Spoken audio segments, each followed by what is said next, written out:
What's up guys, Hades here. Today I have a crazy new build for the top tier build list. I'm going to go over all the details of it.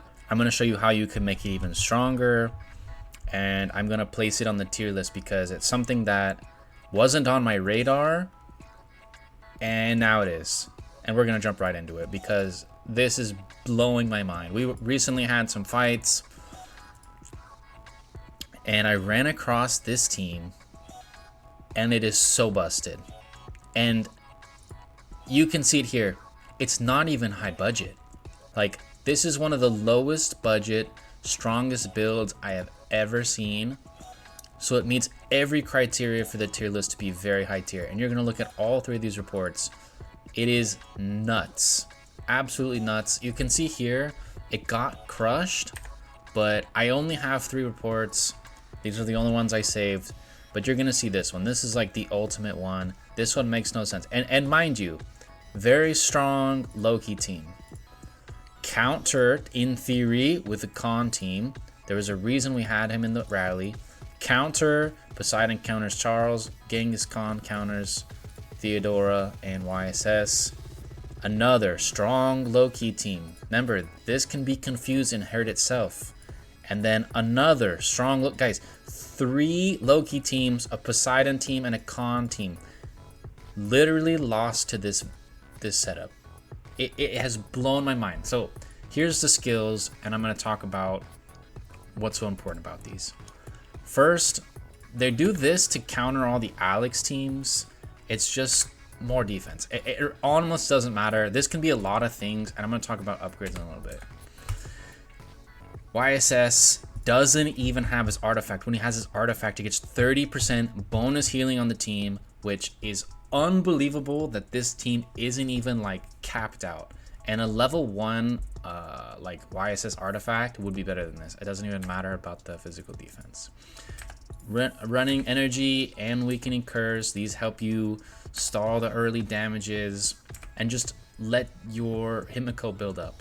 I'm going to get to her last. Theodora, side assisting, of course, guaranteeing the heals with the Fighting Master, and getting rid of wound with purification. All of this is good stuff. And then finally, Himiko.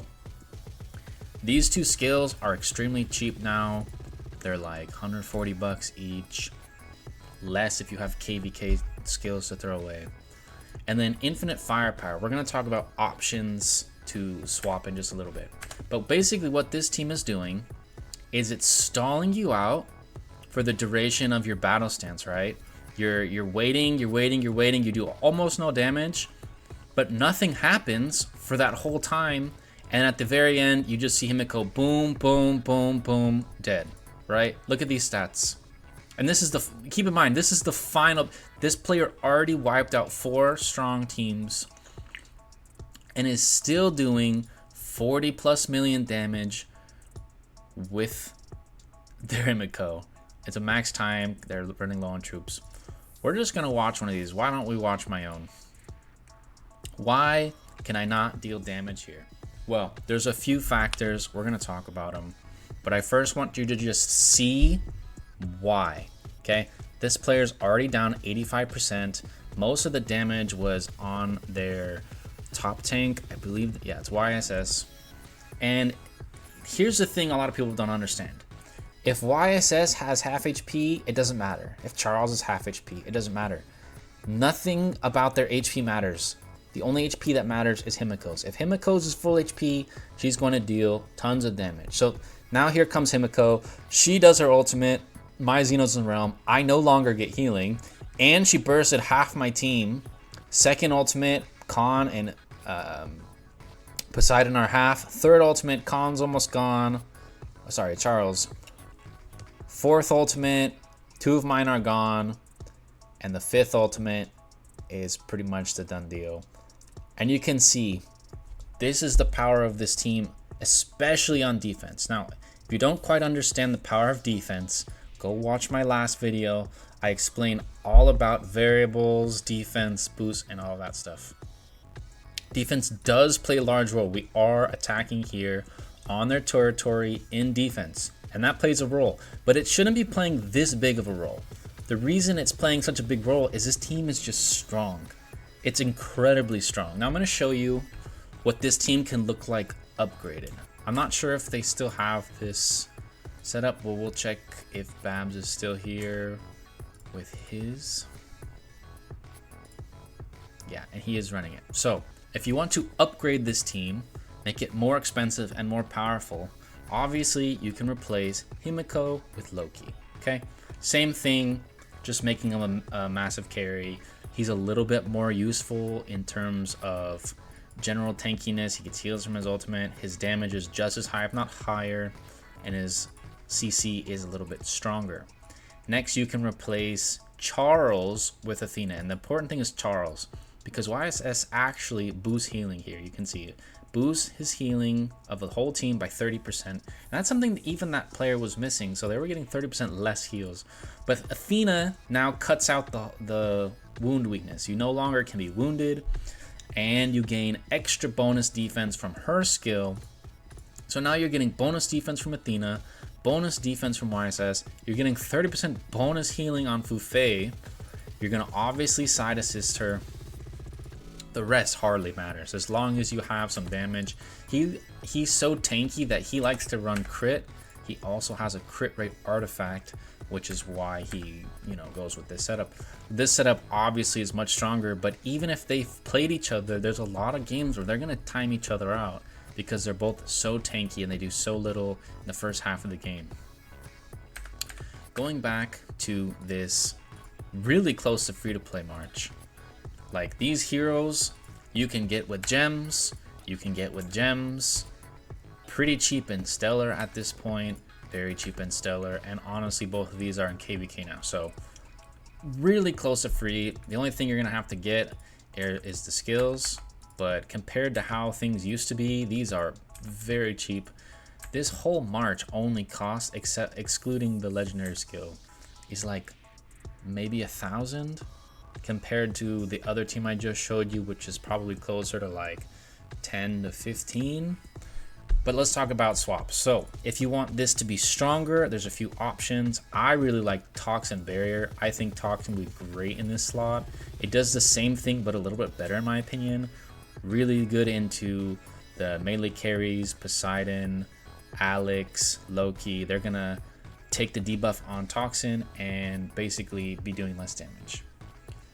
I also think you can go with a few other options. Awakening Curse, this is not the only option. You can go with Memory Defense, that's something I like to see.